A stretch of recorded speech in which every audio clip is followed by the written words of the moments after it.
My aunt thought she'd gotten away with it. She stole from the kindest woman I've ever known, my grandmother. She drained her savings, sold her things, and left her to live her final years alone and forgotten. But when I discovered what she'd done, I didn't yell. I didn't confront her. I did something far worse. I let the IRS destroy her entire life. If you've ever wanted to see justice served in the sweetest way possible, you're in the right place. Welcome to Sweetest Revenge. Hit that like button, subscribe, and tell me in the comments, what's the worst betrayal you've ever witnessed? Because today, justice has a very precise hand. When I was a kid, Sunday mornings at my grandmother's house smelled like cinnamon and sunlight. She'd open every window, let the breeze move through her lace curtains, and hum old jazz tunes while the kettle sang. Her home always felt alive, full of warmth, stories, and that rare kind of love you don't realize you'll miss until it's gone. Her name was Margaret, though everyone called her Maggie. She was the kind of woman who made you feel calmer just by being near her. She never raised her voice, never hurried anyone, never gossiped. You could tell her anything, your mistakes, your hopes, your fears, and she'd listen without judgment. She was strong in a quiet way. She'd lived through war, loss, and years of hard work, but she never let bitterness touch her. Even when her health started to fade, she still smiled, still offered tea before she talked about herself. But there was one thing she couldn't see coming, one person she couldn't protect herself from. My Aunt Rebecca. Rebecca was my dad's younger sister, sharp, confident, always moving too fast. She dressed like she was late for a meeting even on Sundays. There was something about her presence that filled every room, not with light, but with pressure. She had this way of talking down to people while pretending she was being helpful. You'd walk away from a conversation with her feeling smaller, but not quite sure why. Growing up, I didn't dislike her. I just didn't trust her. There was always this edge behind her smile, like she was measuring people, figuring out what she could get from them. My grandmother, though, loved her unconditionally. Even when Rebecca borrowed money she never returned, or made excuses for skipping family holidays, Grandma would just say, "She's busy, dear. Rebecca's got a lot on her plate." It wasn't just generosity. It was blindness, the kind that comes from love. When my grandfather Arthur passed away, he left more than memories behind. He'd been careful his entire life. One of those old-fashioned men who believed in planning for the future. Before he died, he set up a trust for Grandma. He wanted her to live comfortably, no matter what. He appointed 3 trustees, my father William, Aunt Rebecca, and my Uncle Fred, who lived in Arizona. Together, they were supposed to oversee everything, the savings, the investments, the property. It was meant to be simple, honest, secure. For a few years, it was. My dad visited often, checked in on Grandma, made sure bills were paid and the house was taken care of. But then life got in the way. Work relocated him a few hours away. Uncle Fred had his own family on the other side of the country. That left Rebecca, conveniently living just 2 miles from Grandma. She volunteered to take over the daily responsibilities. She said it with that smooth confidence she always had. "Don't worry, I'll handle it," she told my dad. "I'm right here. Mom's practically next door." At the time, everyone thought it was a blessing. But that trust, that's what she used. The first time my dad got suspicious was 2 years later. He came home for a visit one winter and drove straight to Grandma's. The snow was piled up in her driveway, crusted with ice like no one had plowed it all season. Newspapers were stacked on the porch, mail overflowing from the box. When he stepped inside, the house was freezing. The thermostat read 58. Grandma greeted him with a shaky smile and offered him tea. But she looked thinner. Her hands trembled when she poured the water. "Mom," he asked, trying to keep his voice calm, "why is it so cold in here?" "Oh, you know me," she laughed softly. "I don't like to waste money on heat." He checked the kitchen next. The fridge was nearly empty. A few containers of leftovers, some milk past its date, bread with green mold on the edge. "Mom, when's the last time Rebecca brought groceries?" "Oh, she's busy. I don't want to bother her." He looked out the window. Rebecca's house was 2 miles away. 2. That night, he stocked the fridge, paid for snow removal, and reconnected her cable. He thought it was an oversight. Maybe Rebecca was stretched thin. Maybe she'd made a mistake. Family slip up. But every visit after that told a different story. Bills unpaid. Food spoiling. Grandma getting weaker. And Rebecca always had an excuse ready. Oh, Mom forgets to tell me things. Or the mail service must have messed up. My dad started keeping notes, receipts, dates, patterns. He wasn't ready to accuse anyone, but his gut was tightening around a truth he didn't want to face. When Grandma passed away a few years later, she got her one wish. She died in her own home, peacefully. But peace ended with her last breath. The day of the will reading, the whole family gathered at the lawyer's office. My dad, Uncle Fred, Aunt Becky, and Rebecca, sitting across the table in a red blazer like she was at a business deal. The lawyer went through the basics, the trust, the assets, the property. Then Rebecca leaned forward. Let's skip all this audit nonsense, she said lightly. We'll sell the house for $400,000, divide the bank account, and everyone walks away with $200,000. Simple. She said it like she was offering everyone a gift. But my dad frowned. The house alone is worth $600,000, he said. And we haven't reviewed the accounts. Rebecca's face twisted. William, you always have to make things difficult. Can't we just do this the easy way? The right way, he said quietly. That's when she exploded. You're unbelievable. Mom trusted me. You're just jealous because you moved away and didn't do anything. My dad didn't respond. He just stood up and walked out. 6 months later, when the family met again, he came prepared. He'd talked to Uncle Fred, and they both agreed to demand a forensic audit, full review of every expense from the last 5 years. Rebecca tried to block it again, saying it would cost too much, that it was pointless. But the lawyer reminded her that if 2 trustees requested it, it had to be done. She sat there, jaw tight, and said through her teeth, Fine, but don't say I didn't warn you. 3 months later, the report came back. My dad read it once, twice, and then called me. Something's wrong, he said. None of this makes sense. He sent me a copy. I stayed up half the night going through it. What I found made my stomach turn. Monthly grocery expenses at Costco, between $1,100 and $2,000. For a 90-year-old woman who barely ate more than soup and toast. Gasoline for a truck Grandma hadn't owned in years. Hundreds of dollars every month. Phone bills for 6 cell phones. Then there were payments to Rebecca's husband's construction company. Roofing, garage doors, even a security system Grandma never had. Tens of thousands of dollars. I felt sick. It got worse. 2 trips to Europe, paid out of Grandma's account. Regular stipends of $2,000 and $2,500 to Aunt Becky and her son, every single month for years. And the big one, $200,000 in loans to Rebecca's husband's business. In exchange for equity, the report said, that business had gone bankrupt. The money was gone. It wasn't just bad accounting. It was theft, disguised as care. I sat there at my desk, hands trembling, heart pounding, realizing that while Grandma was sitting at home eating old food and watching static on her TV, Rebecca had been funding vacations, fake repairs, and a lifestyle built on lies. When my dad brought everything to the next meeting, the lawyer didn't need much convincing. It was fraud, plain and simple. Breach of fiduciary duty. Rebecca fought. She shouted. She played victim. But the numbers didn't lie. By the time the dust settled, she was cut off entirely. No inheritance. No access to the estate. Nothing. Aunt Becky got $25,000 after her stipends were deducted. The grandkids finally received the $10,000 each that Grandma had promised. The house sold for $520,000. My dad and Uncle Fred split the rest. It should have been over. It should have felt like closure. But it didn't. Because Rebecca hadn't just stolen from Grandma. She'd stolen from me.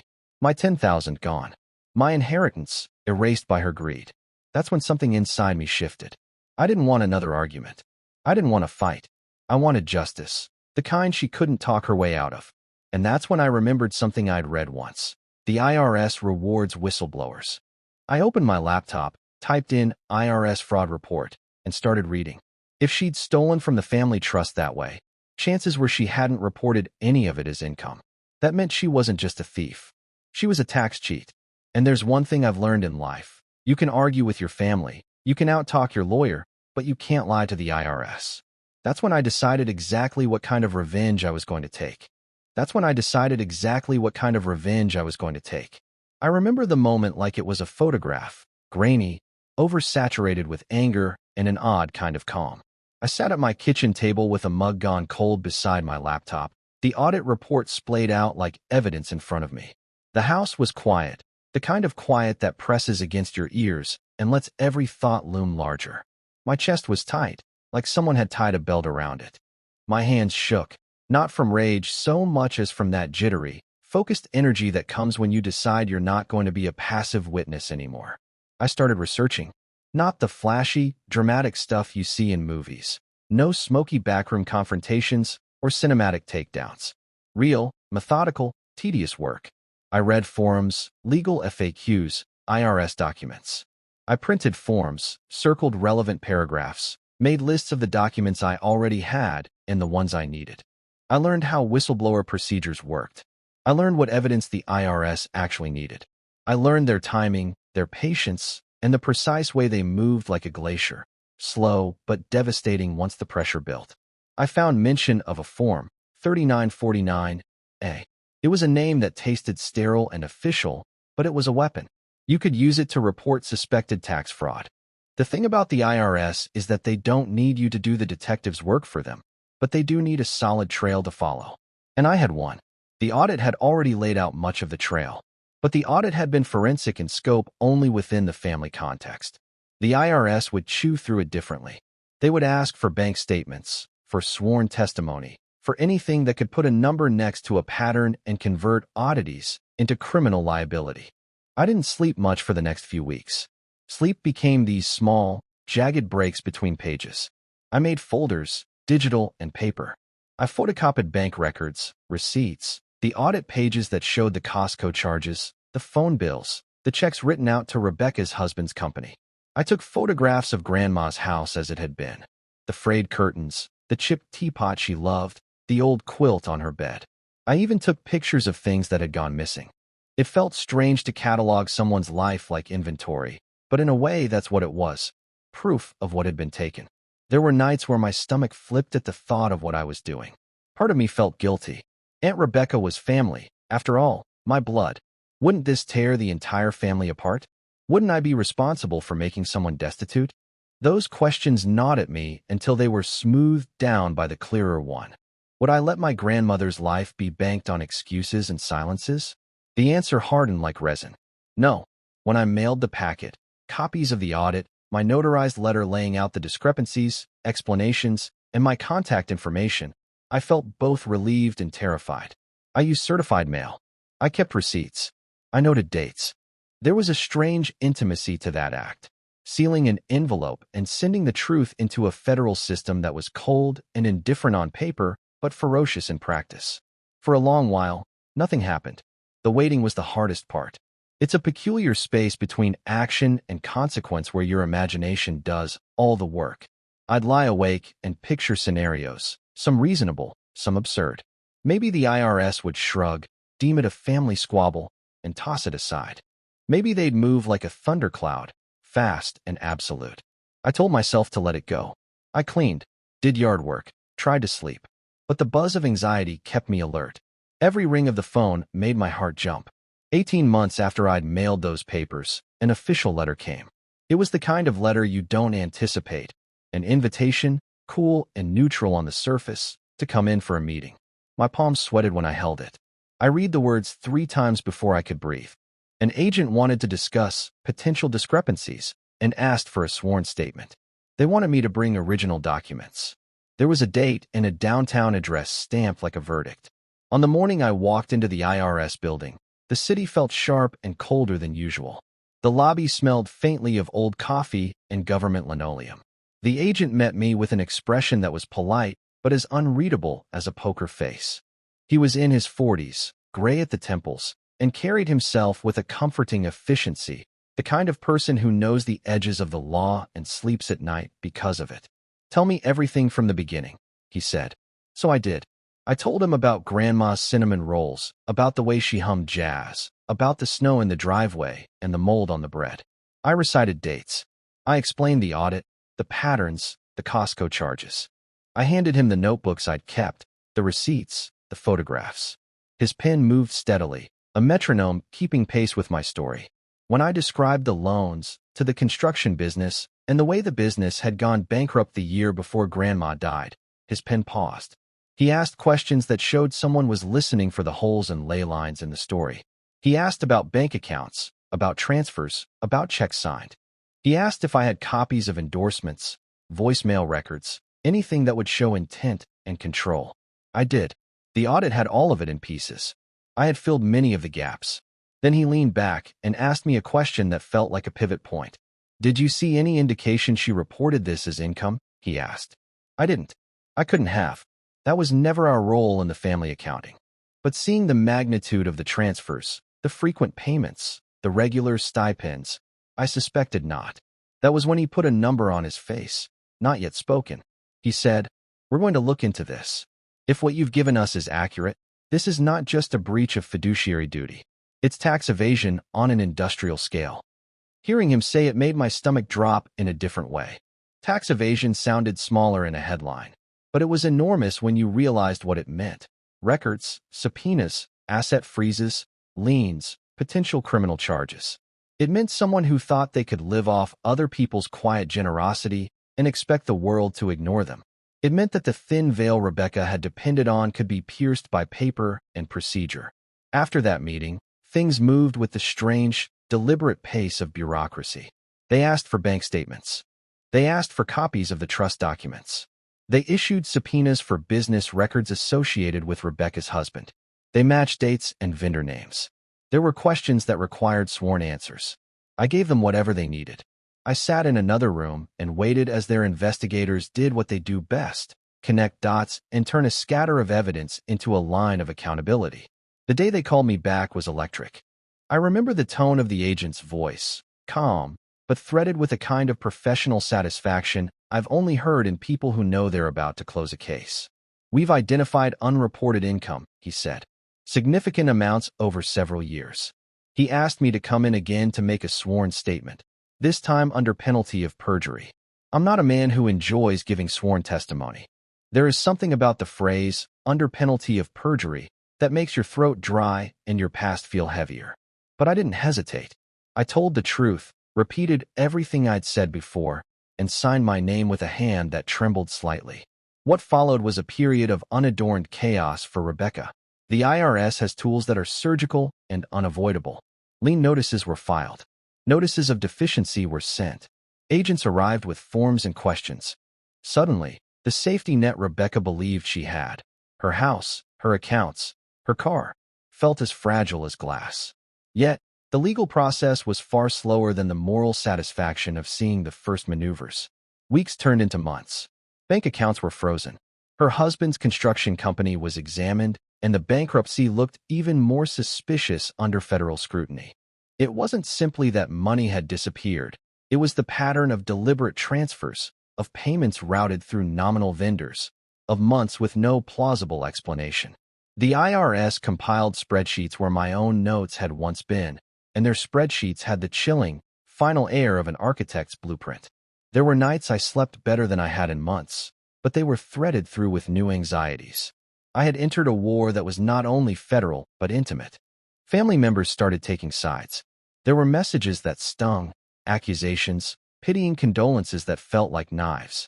Rebecca texted my father, called him names he declined to repeat to me, and began a campaign of small protests and pleas. "It's family," she kept repeating. "You don't need to ruin my life." The ironic part was she had already ruined parts of Grandma's life. She was now pleading for mercy because the consequences had finally caught up. Some of my relatives told me I had gone too far. My Aunt Becky, her sister, cried on the phone and asked me to stop, to think of the family, of how this would stain our name. But I had a photograph of my grandmother's teapot in my folder, a receipt with a date when the gas bill was paid for a car Grandma didn't own, and a ledger showing 6 phone lines for a woman who never left messages. Those things were not fiction. Those were the bones of a life that had been siphoned to sustain other people's comfort. The IRS investigation was meticulous and, at times, brutal. They traced transfers across accounts. They dug into the construction company's payroll. They subpoenaed phone records and travel itineraries. They interviewed vendors who had received checks. They interviewed the estranged family members who had been paid stipends. Each interview added another link in the chain. I sat through some of those debriefs, watched the agents' faces as they realized how layered the deception had been. They used language that turns generous people solemn. pattern of intent, willful evasion, substantial understatement of income. When the numbers finally crystallized, the sum was shocking. Not because the amount itself held poetic satisfaction, but because it quantified the extent of the betrayal. The IRS calculated additional income unreported over 5 years to be roughly $1.2 million. The figure spun in my head the way a bad song repeats itself. The assessed liability, after penalties and interest, came to about $420,000. Those numbers are abstract until the consequences land. The IRS began to make collection moves. Liens were placed, and the bank accounts were emptied to satisfy levies. Assets were sold off. The construction business, already teetering, collapsed further when its financial irregularities were placed under a federal microscope. A house once filled with the little domestic comforts of a woman who loved simple things was suddenly on the market, showing up as foreclosure, in a terse government speak that seemed incapable of the human detail around it. Rebecca and her husband left the state after the first round of collection notices. They moved to a small desert town in the Southwest, an arrangement that sounded picturesque until you realized their new life had been stripped of almost everything that had given them ease. Their vehicles were gone, their accounts frozen, their pride in tatters. I saw photographs, property listings, public records, and then I stopped looking. There was an odd relief in not witnessing their decline too closely. I had set an action in motion, and that action had consequences I could not fully control. 18 months after I first sealed that envelope, the IRS sent me a check. It was their whistleblower award. The amount was significant, $60,000. I remember sitting with that check on my kitchen table, the same table where I had once spread out the audit and decided on a course of action. The check didn't feel triumphant the way a movie ending might. It was heavy with ambiguity. There was a strange, almost physical quality to the money. Proof that the system could move, that truth could be monetized in a way that felt both just and awkward. I could have used that $60,000 in any number of ways. I thought about sending it to Grandma's memory fund, about taking my family out to dinner, about buying something small that would have made her smile. Instead, I sat and stared at the amount and felt a complicated mix of victory and loss. Victory because an abuse of power had been addressed. Loss because any dollar in that envelope could not uneat the moldy bread Grandma had endured, could not rewind the lonely afternoons she spent believing everyone loved her as she loved them. When the story made its way through the family grapevine, it did what such stories do. It rewired relationships. Some relatives came to me with quiet gratitude, their faces moist with the kind of relief that comes when someone visible fights the fight you cannot. Others seemed uncomfortable, as if the truth had upset an arrangement that had let them sleep at night. Rebecca's supporters, there were a few, called me vindictive. Her detractors felt a cold satisfaction. Family dynamics are a topology of pain and loyalty, and my action reshaped that landscape. For me, the aftermath had a different cadence. There were nights I felt triumphant in a quiet way, like a job done and finally accounted for. There were other nights, sterile and long, where I replayed scenes I hadn't wanted to. Grandma knitting, Rebecca's triumphant, effortless smile. The way we all let words go unsaid because an uneasy peace felt easier than the truth. I wrestled with a new, sharper understanding of justice. Revenge, I learned, isn't about cruelty for its own sake. Real revenge can be methodical, precise, and aimed at righting a wrong in a way that law and order can recognize. Months later, I drove out to the desert town where Rebecca and her husband had relocated. I didn't go to confront them. I went to see the house they'd rented, the town that now held them, to understand the scale of what had happened. The place was quiet and flat, the sun endless and austere. They looked older, not just in years, but in the small weariness that comes from losing more than money, losing the easy assumptions of entitlement. I watched them from a distance, two people learning how to be small in a world that used to feel large. There's a line in all of this that I still return to, one that sits like a weight in my chest. Justice is not the same as cruelty. I sought to stop ongoing theft, to prevent the continued siphoning of a life built by sweat and careful saving. I did not pursue public humiliation or endless punishment. The tools I used were legal and institutional. That choice matters. It kept the focus on accountability, on what the law could do to make wrongs right, rather than on me as an avenging figure. At the end of it all, the ledger closed in a way that was tidy and yet unsatisfying. Money changed hands, assets were redistributed, and my grandmother's grandchildren received what had been promised to them. Rebecca and her husband were left with little more than their memories and the hard truth of their actions. I got the $60,000, which I used partly to pay for Grandma's final expenses and partly to set aside for my own children's futures. An odd, practical legacy from a complicated chapter. Sometimes, late at night, I'll think about the exact moment when I decided to send that packet to the IRS. I wonder if I would do the same thing again. The answer is yes, but not because I relish someone's fall.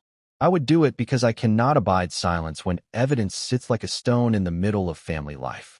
If you let betrayal be brushed aside for the sake of keeping peace, you teach future betrayals to be louder. And so, when I look back, I don't see only revenge. I see responsibility. I see a man who honored his grandmother's life by refusing to let it be used as a bank to finance someone else's comfort. I see a slow, bureaucratic force that can, when fed with truth, wield immense power. I see consequences that were fair and measured, not petty, not excessive, but proportional to the theft that had occurred. I never set out to destroy a life. I set out to restore one. The line between those two acts is where everything lives. A few weeks after the dust settled, I drove out to the small cemetery on the hill where my grandmother rested. The sun was setting behind the old oak trees, washing the grass in gold. I parked the car and just sat there for a while, listening to the wind move through the leaves. It had been years since her funeral, but I still found myself talking to her sometimes. Not out loud, just that quiet kind of conversation that happens inside your chest. I brought a small bouquet of daisies, her favorite, and laid them down beside the headstone. The marble was cool under my hand. Her name was carved cleanly, the dates simple, and below them a line she'd chosen herself. Kindness is the legacy we leave. I read it twice and let the words settle. There was a time when I wondered if what I did would disappoint her, turning in her own daughter, watching that daughter lose everything. Grandma had believed in second chances. She'd forgiven more people than most ever would. But standing there, I realized that forgiveness and justice aren't opposites. Sometimes they have to exist side by side. My grandmother never would have wanted revenge, but she also never would have wanted her kindness turned into someone else's opportunity for greed. I told her that. I told her she could rest now, that everything she'd built, every sacrifice she'd made, had finally been protected, that I'd made sure of it. A soft wind passed through, lifting the daisies and brushing my sleeve. For a moment, I almost felt like she was there. The warmth of her kitchen, the smell of cinnamon and sunlight, the way she'd laugh when something good finally worked out. I stayed until the light faded and the first stars appeared. As I walked back to the car, I realized revenge had changed me. Not in the way you'd expect. It didn't make me colder. It made me quieter. It made me understand that peace isn't something that falls into your hands. It's something you fight for, one truth at a time. And sometimes, the sweetest revenge isn't about watching someone fall. It's about knowing you finally did right by the person who couldn't defend themselves anymore. I started the engine, took one last look at the hill, and whispered, "Sleep well, Grandma." Then I drove home. If you've ever watched someone twist kindness into greed, if you've ever seen a good heart taken advantage of, then you know what justice feels like when it finally lands. Grandma didn't live to see it, but she got her peace. And that's what this channel is all about, justice that takes its time, but never forgets. If you felt that too, hit the like button, subscribe, and share this story with someone who believes in the quiet power of doing what's right. I'm Andrew, and this was Sweetest Revenge.